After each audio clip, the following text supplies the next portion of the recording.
दोस्तों, आज मैं आप सभी को अपने दिल की दास्तां बताने जा रहा हूँ।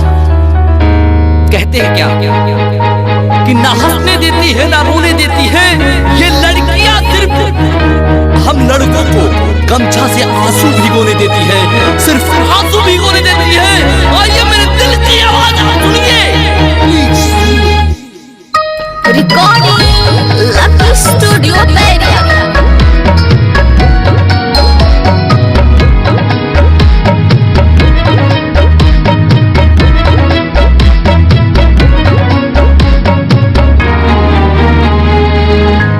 कैसन जगह का जमाना रहे हो, कैसन जगह का जमाना रहे हो, हमरो पके दीवाना रहे हो, हमरो पके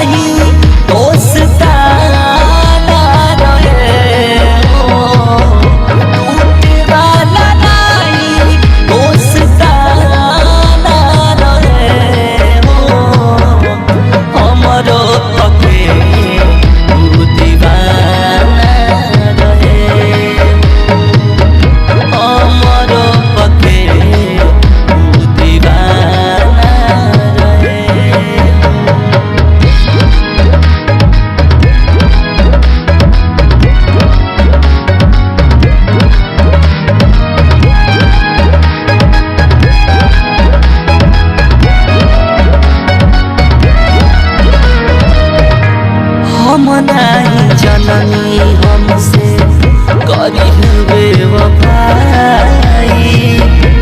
जियते जिंदगी आमती है बगिया लगा।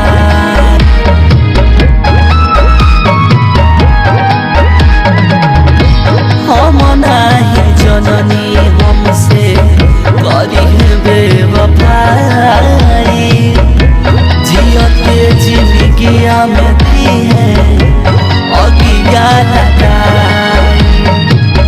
हंसल मुस्कुराइल ई बहाना रहे हो, हंसल मुस्कुराइल ई बहाना रहे हो, हमरो पके दीवाना रहे हो, हमरो पके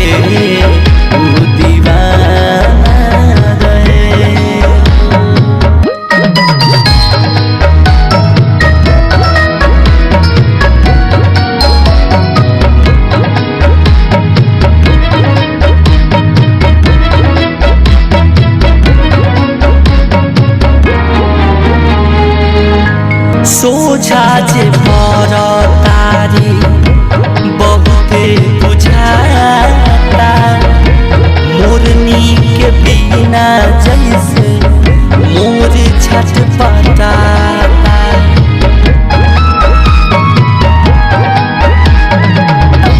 सोझा जे पर तारी ऐसन बुझाता, मोरनी के बिना जैसे मोर छटपटाता।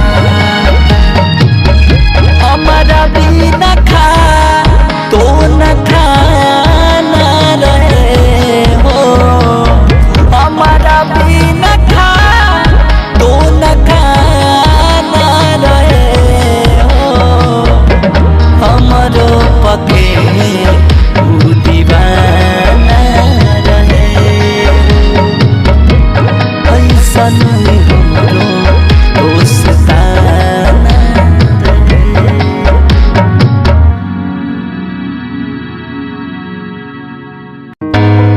प्लीज दोस्तों, आज मैं आप सभी को अपने दिल की दास्तां बताने जा रहा हूँ। कहते हैं क्या कि ना हंसने देती है ना रोने देती है ये लड़कियां, सिर्फ हम लड़कों को गमछा से आंसू भिगोने देती है, सिर्फ आंसू भिगोने देती है। आइए मेरे दिल की आवाज आप सुनिए।